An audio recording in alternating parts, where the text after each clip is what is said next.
जंगल की राजकुमारी और शक्तिशाली भीम। बहुत समय पहले की बात है। पांडव अपनी माता कुंती के साथ एक घने और रहस्यमयी जंगल से गुजर रहे थे।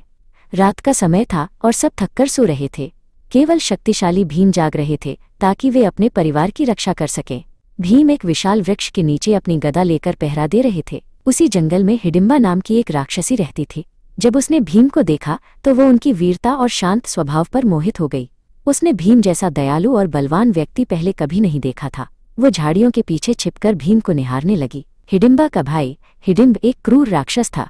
जब उसे पता चला कि उसकी बहन एक मानव को पसंद करने लगी है तो वो क्रोध से भर गया।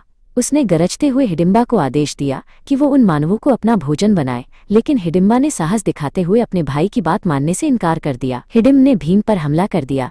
जंगल की शांति भंग हो गई और दोनों के बीच एक भयानक युद्ध छिड़ गया। भीम अपनी पूरी शक्ति से हिडिंब का सामना कर रहे थे।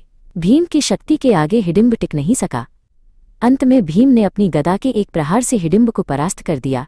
जंगल में फिर से शांति छा गई। भीम जीत की मुद्रा में खड़े थे, लेकिन उनके मन में कोई अहंकार नहीं था। युद्ध समाप्त होने के बाद हिडिंबा भीम के पास आई। उसने अपनी सच्चाई बताई और भीम से प्रार्थना की कि वे उसे अपनी पत्नी के रूप में स्वीकार करें। भीम उसकी ईमानदारी और उसके बदले हुए स्वभाव को देखकर सोच में पड़ गए। तभी माता कुंती वहां पहुंची। उन्होंने हिडिंबा की आंखों में भीम के लिए सच्चा प्रेम और सम्मान देखा। कुंती ने महसूस किया कि हिडिंबा का दिल साफ है और वो केवल प्रेम की भूखी है। उन्होंने मुस्कुराते हुए हिडिंबा का हाथ थाम लिया। कुंती ने भीम को समझाया कि प्रेम और करुणा ही सबसे बड़े धर्म हैं। उन्होंने भीम से कहा कि वे हिडिंबा के साथ विवाह कर लें और उसे सम्मान दें। भीम ने अपनी माता की आज्ञा को शिरोधार्य किया और हिडिंबा के प्रस्ताव को स्वीकार कर लिया। भीम और हिडिंबा का विवाह जंगल के देवताओं और प्रकृति की गवाही में संपन्न हुआ। उन्होंने एक दूसरे को फूलों की माला पहनाई। भीम और हिडिंबा एक साथ बहुत खुश थे और वे जंगल के सुंदर रास्तों पर साथ टहलने लगे।